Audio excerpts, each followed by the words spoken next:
Nice to have you with us on a Thursday afternoon on the 6th day of September 2018 as we kick over broadcast here in the great SiriusXM 82. Eddie and Colin and the whole gang in the house here today, tipping off the NFL season or kicking off the NFL season. Boy, it seems like that Eagle-Patriot game was years ago. Been a long dry spell without the National Football League. I know all the other sports are fun, and college football has got its own uniqueness to it. You know me with the baseball, but there's nothing like the National Football League. On a day-in, day-out basis, and forget all the nonsense about anthems and about Kaepernick and Robert Quinn and, I'm Malcolm Jenkins. I can care less. Right now, it's about playing a game. Between the lines, 100 yards up and down the field. Away we go now. 16 weeks. They go quick. And we have it beginning tonight with the Falcons and the Eagles. Welcome to Mad Dog Unleashed on the great SiriusXM. 888 Mad Dog 6 is your two-way sports talk. Telephone numbers. We talked to you about what's going on as far as the world of sports is concerned. We start with Phil Simms today. He's got his CBS seminar tomorrow, so we always put him on before week one on that Thursday. So he'll give us a little rundown. We'll do that Phil Simms 1 hour thing every year, every day, every Friday here in the course of the regular year. Today notwithstanding, Phil will break down the NFL. Today we'll sort of do a little preview with Phil, a little thought process before the first game of the year tonight, and then of course the first weekend. So that will be fun. That a little later on. We'll do Brent this week with the picks. We'll do Ernie Accorsi this week too. We'll do a little history with Ernie, the former Giant general manager. He will join us tomorrow in Phil's normal spot as we take you home now and get you ready for the National Football League as far as 2018 is concerned. All right, there are obviously a couple of issues from the last couple of days that we'll get to in a minute. Let's just talk about the big picture as far as the league is concerned here in the NFL as we begin the year. Number one, everybody seems to think, and who knows? I mean, these injuries and the way the ball bounces changes a lot of predictions that are made in early September by the time you get to Super Bowl Sunday. But it appears everybody seems to think that the AFC is a lot weaker than the NFC. A lot of good teams in the NFC. Green Bay's a good team. Minnesota's a good team. Philadelphia is a good team. People like the Rams. The Saints are a good team. The Falcons. I mean, that is, literally about 6 really good teams in the NFC. You got about 3 or 4 others that could go either way as far as where they are. I include, say, a team like Carolina. I probably include a team like the Giants, who have a big offense. There's about maybe a couple of more that could swing in either direction from being right on the cusp of being in the postseason and being, a team that filters and, does not fire and wins 5 games. But the 6 teams going in, Green Bay, Minnesota, New Orleans, Atlanta, the Eagles, and the Rams. Those are the teams going in. Everybody else is jostling for some positioning. But going in, you'd expect those teams, obviously a lot of them last year postseason teams. The Saints and Falcons were, the Eagles were, the Rams were, Minnesota was. Green Bay, the only team that wasn't, and that's because Rodgers missed 10 games. So those are the 6. In the AFC, there's really only 3 teams when we begin the year that you feel pretty confident they're going to be pretty good. Patriots, obviously, partly because of a horrendous division. Jacksonville's got a great defense. And I know they lost a receiver, but Jacksonville's in a weak division with a great defense. And then, of course, you got Pittsburgh. Everybody else in the AFC is a little bit more of a crapshoot. I mean, do you believe in the Chargers? The world seems to. They don't have a home field advantage. They never respond. They never make the postseason. Last year, they crumpled up and died in Kansas City late in the year with a chance to win the AFC West after the 0-4 start. And the Chargers, though, this year, everybody seems to be into them. They're a trendy team, but I got to wait and see. People seem to like Houston with Watson. Last year's 7 starts, all good. Houston's got some health. They do it for some good breaks with their defensive line. Watson obviously didn't play the second half of the season. People seem to like Houston, but Watson's only played 7 games, so we keep an eye on that. Nothing much to like in the AFC East after the Patriots. And then the AFC North, who knows? I mean, the Ravens, people seem to think they might be better. Flacco's something to prove. Cincinnati's due for a couple of breaks and playing better too. But going in, there's really only three teams in the AFC that you feel pretty comfortable about as far as the year is concerned. New England, Pittsburgh, and Jacksonville. Everybody else, things have to break right. And listen, there's a lot of teams that things could break right. Kansas City could have a good year. Obviously, San Diego, the Chargers could have a good year. Houston's got some promise. Tennessee made the playoffs last year. Baltimore and Cincinnati, if things broke right. So, there's 4 or 5 teams that are on that bubble, and obviously you need 3 more to make the playoffs anyway after the big 3. But the NFC going into the year appears to be a better league top to bottom. Maybe the better team is in the AFC in New England, and they get a gimme right out of the gate as usual with 6 games in that horrendous division. They get a layup there every year, which is a huge advantage for them because they don't get banged up a lot. They win 5 games, which normally gives them minimum the 2 seed, which makes it gives them obviously a home game, which means they win 1 road game or a home game and are in the Super Bowl. That's what that division does for New England. Shouldn't be any different as far as the year is concerned in 2018. But New England, Jacksonville, Pittsburgh, AFC, the 6 teams that we have mentioned in the NFC. I think the next 4 or 5 teams that if things kind of went properly could be pretty good to me would be Houston in the AFC. I think they could be pretty good if things broke right. I think San Diego, they can rush the quarterback. They obviously have a pretty good quarterback themselves. The division isn't impossible. I would put San Diego in that realm. I think the Giants with Barkley and Beckham and an improved offensive line and a new coach, they have to be put in that, if things break right category. So I put them in that with those 3 other teams. I could even see putting a team like San Francisco in that category with Garoppolo last year. He played great. I could see putting him in that category too. There's about 4 to 5 other teams, even the Cincinnati or Baltimore, that if things really went right, they could be a postseason team. Obviously you need 12 teams in a postseason. I only gave you 9. So 3 other teams in the AFC are going to get in. And, there'll be something that goes awry for one of the good teams in the NFC, which is going to open up the door for somebody else. And who knows? Maybe that somebody else is Carolina. Maybe that somebody else is, San Francisco. Maybe that somebody else is Detroit. Detroit did win 9 games last year. Patricia. Maybe something occurs that helps that other team. So that's the second thing I wanted to say. And the third thing I wanted to say is the bad teams. I don't think going into the year there are the horrendous teams that we have had in the past. Cleveland's going to be better, all right? The Jets are going to be better. Buffalo might be lousy, I'll give you that, but they were a playoff team a year ago. But I don't think there are the horrendous teams, that, a lot of folks think on paper are going to be bad. I'm not too sure. The Giants last year went 3-13. They're not going to go 3-13 again, all right? They're just not. Tampa, they might be terrible. You heard Ira, though, yesterday, think they can win 8 games. So I don't know how many teams out there to begin the year.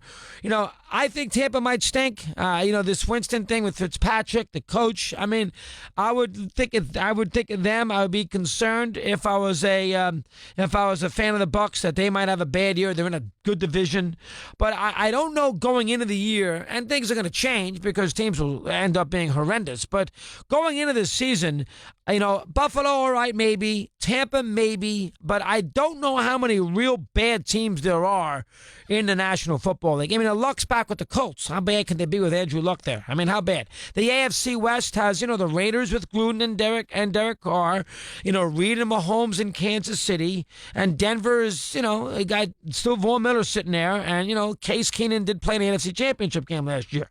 The Bears, they just brought Mack in. They're going to be better. The Giants, again, I'm not going to go 3-13. Alex Smith is competent. They're going to be better. Seattle's got Russell Wilson. How bad could they be? Arizona's got Patrick Peterson. They have Larry Fitzgerald, David Johnson, who you think would be healthy, and Chandler Jones. So those are 4 very good football players. They're going to be that bad? They're 5.5 on the board in Vegas. I would think they'd be better than 5.5. So I don't know if there are the amount of horrendous teams that start the year that normally you would think. The last few years, you could write down 2 or 3 teams that were going to be bad, led by the Browns, who won 1 game in the last 2 seasons. Browns are going to be better. They play pretty good defense. They have the makings of a couple quarterbacks. I mean, I don't like Tyrod Taylor either, but he did make the playoffs last year. Mayfield had a pretty good camp. Good preseason. I mean, they're due to win some games. I mean, they might not win a couple early in the year against the Saints and against the Steelers, but Steelers first, New Orleans second, but they might win a couple ball games and some games.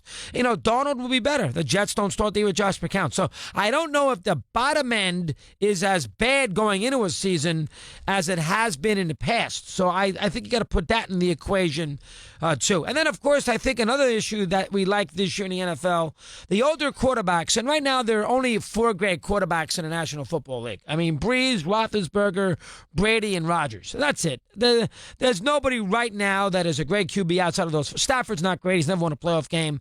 Manning, 2 Super Bowls were a long time ago. He's not great anymore. Not that he ever was great, but he's not, you can't consider him a great quarterback. Rivers, I can't get that Chief game out of my head. Last year, he was horrendous late in the year. I can't consider him a great quarterback. Matt Ryan's not a great quarterback. Flacco's he's not. Cam Newton's not a great quarterback. The Raider quarterback, he's got to get better. He's not a great quarterback. I mean, how many great quarterbacks in the NFL do you have right now that, quote unquote, going into the year, are great? Pittsburgh has one. The Patriots have one. Green Bay has one. We understand that. The Saints, Breeze, he's a great quarterback. He's done it enough times. He's a great quarterback. Hey, Cousins isn't a great quarterback. I mean, from Minnesota. No, he's not. He's not a great quarterback. So I don't know where the other great quarterbacks are in football. But what you do have in the NFL, beginning of the year, you got a lot of new faces at the position that might be able to carry the baton, 2 or 3 of them, once these guys fade off into the sunset. Watson and Houston, the rookies, the 4 of them, young, and they got, they got some chances here, all of them, Rosen and Mayfield, and of course Donald, and maybe down the road Josh Allen. Goff, good young, Garoppolo, good young quarterback. I mean, Russell Wilson's a very good quarterback. Not great yet, but they're too erratic offensively, inconsistent, but he's very, very good. There are a lot of good young quarterbacks. Prescott's okay. Mahomes is a young quarterback. I mean, there are a lot of quarterbacks on that next tier who are relatively young in the NFC, AFC that might be able to carry the baton. And if you think about it, there's only about 4 or 5 teams that start the year with really with a quarterback and really with some major questions at the position. I got to put Buffalo in there because Peterman doesn't look. I don't know. You can't count on him. And Allen is a little bit of a reach as far as their draft is concerned, out of Wyoming and everything else. I think Buffalo, you'd be a little worried if Buffalo has their quarterback that you can build around here for the next 6 or 7 years. Tampa, you'd have to worry about Winston's behavior, misses the first 3 games, due a ton of money next March. What are the Bucs going to do with him? You got to be worried if, in fact, they have found their guy for down the road. You'd be concerned a little bit about him. So, I mean, there's about, and those teams, Andy Dalton is still sitting there. You got to be worried if you're a Raven fan, Flacco, Lamar Jackson. I don't love that combination. And I think Harbaugh's on thin ice anyway. I would be a little concerned about the Raven quarterback situation. You never loved Dalton in Cincinnati. I mean, that's something you got to consider. You got to be a little worried about. Trubisky, I mean, he wasn't great his first year. I know they brought in an offensive coordinator, but do you really have faith that Trubisky is going to be a big player? I don't have faith that is going to necessarily be a big player. I mean, there's about 5 or 6 teams that will start the year with question marks at the game's most important position. I mean, there really are. And as usual, if those 5 or 6 teams get poor play at that, and that's Buffalo, that's Tampa, Baltimore to a little degree. I know Baltimore, he's won a Super Bowl, but still, Cincinnati, Dalton, about time he does something. There's about 4 or 5 teams that are in that category that you do have to keep your fingers crossed at the game's most important position. Now, as far as a Super Bowl pick is concerned, I was trying to go through that a half hour ago, and I don't pay too much attention to the Super Bowl picks. I never get them right. A couple years ago, I had the Redskins in Houston, had that work out. So I never go right. But if you're going to do a Super Bowl combination, you got to do one of the 9 teams. I mean, you do some combination of New England, Jacksonville, Pittsburgh, AFC. Maybe you can delve into the Chargers, and then you do 5 or 6 combinations out of the NFC with the Saints, Minnesota, if you wanted to make a run at Cousins, certainly the Packers with Rodgers. I mean, and you take the Eagles, a lot of people taking the Rams. I mean, you could do that sort of combination. So if you find anybody or you read anything in the next few days of people, going outside of the big 9, they're just doing that to be different. So if anybody gives you, a Kansas City, Detroit Super Bowl, they're just trying to, if they get it right, they can, they can put on their Facebook page, in the middle of February, and look at me, I got this right. So I'm not going to go there. So I'll go, essentially, I'll take 2 of the 9, and I'll keep my fingers crossed. And, and I will go Green Bay in the NFC. Rodgers, I think, is primed to have a big year. I think Graham will have, obviously, really help them. I think their defense will be improved. You know that if he's healthy, they're going to win 11, 12 games. He gives them a fighting chance in a post. You know that if he's healthy, you're going to play postseason football. That's what you know. So then it comes down to winning a couple games, and you're in the Super Bowl. Because and he can win any game, anywhere, any place. So you like that. So I will take a Green Bay scenario in the NFC. I'm not taking Pittsburgh. I'll get to that in a minute. I'm not taking New England. I got to go somewhere different for a change. I can't take the Patriots again to get to a Super Bowl. I can't take Bortles. I cannot take Bortles to get there. Plus, they lost Lee. I'd like to make a run at Jacksonville. I just can't. I don't think their defense will be quite as good. I won't go there. I mean, I'll be crazy. I probably shouldn't do this, but I've been a big fan of his for a long time. He's due to get hot. The team can rush the quarterback. They can run the ball. They have a couple of weapons out of the backfield. I mean, I don't know where else to go. I'll say Packers, Chargers, Super Bowl 2018. We'll come back and do a couple things what happened in the last couple days as we continue along the way here on Mad Dog Russo.